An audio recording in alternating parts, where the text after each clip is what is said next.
Hi, this is Dwayne Clark, Chairman and CEO of Aegis Living and author of best-selling book 30 Summers More. I'm here to talk to you about the mental health challenges that are occurring due to COVID. We're stressed out about a variety of things in today's culture. Our own health, our kids being home from school, our economic future, social unrest. And normally we have all kinds of things that we can use as stress outlets, whether it's going to a baseball game, going to your favorite concert, going to a restaurant or a bar, or just going and seeing friends. But all those avenues have been taken away from us. So, what do we do to have accommodate these issues of stress? Where do we go? Well, I think one of the things that we can look to is history about mental health. If we look back to 1918 to 1920, when the pandemic of the Spanish flu was raging through our country, and it killed almost 50 to 100 million people, almost half a billion people were infected. We saw a lot of similarities to what's happening today. For instance, in 1918, one of the things that we saw was alcohol was on the rise. It was actually used as medicine. In fact, there were several military installations that were given in to soldiers. One of the several newspaper articles in the United States stated how the sheriff in Omaha, Nebraska, gave 500 gallons of illegal liquor to the local hospitals, and that the doctors at the time in 1922 said it was necessary medicine for fighting the pandemic. About 51% of physicians were prescribing whiskey as medicine during the pandemic. Well, fast forward to today, and alcohol spirits have risen 41% during this pandemic. Now, certainly I'm not condoning alcohol as a cure or as medicine during this pandemic. I'm just saying this is one of the behaviors that when we get stressed out, that people turn to, and it's an unhealthy behavior. Now, little documentation was done during 1918 about the pandemic in terms of mental health and what was happening. But there was a study done by a Dr. Sven Erik Mendelund in Sweden that looked at the asylums admissions during the pandemic in the 1918 to 1920. They found about a seven-fold increase in the asylum admissions. Great Britain did some mental health experiments in 1919 and 1920. They found that issues like insomnia, issues like depression skyrocketed during that time. And suicides had a massive increase during 1918 to 1920.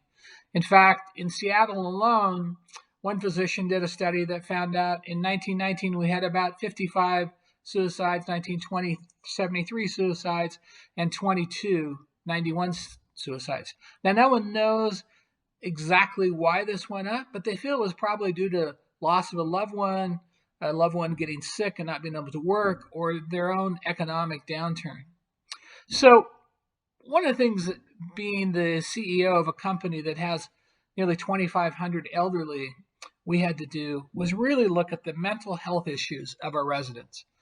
And we had to move quickly. So what did we do?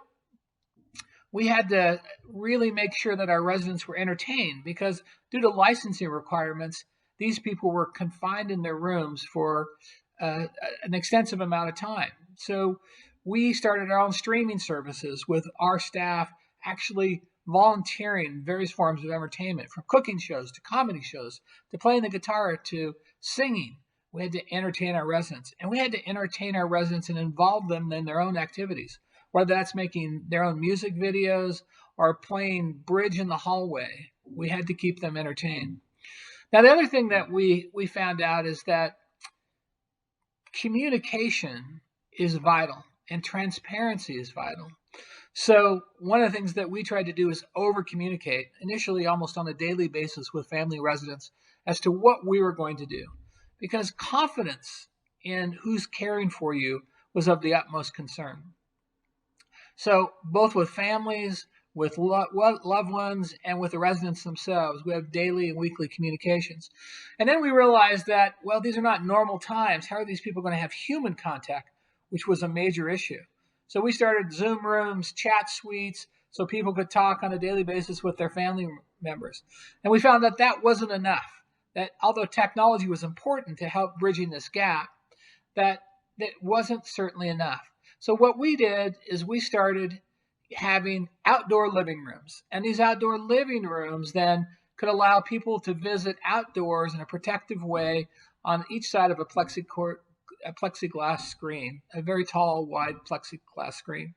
But we found that wasn't enough. And one of the things that we had to do was we had to go in and we created what's called the touching wall.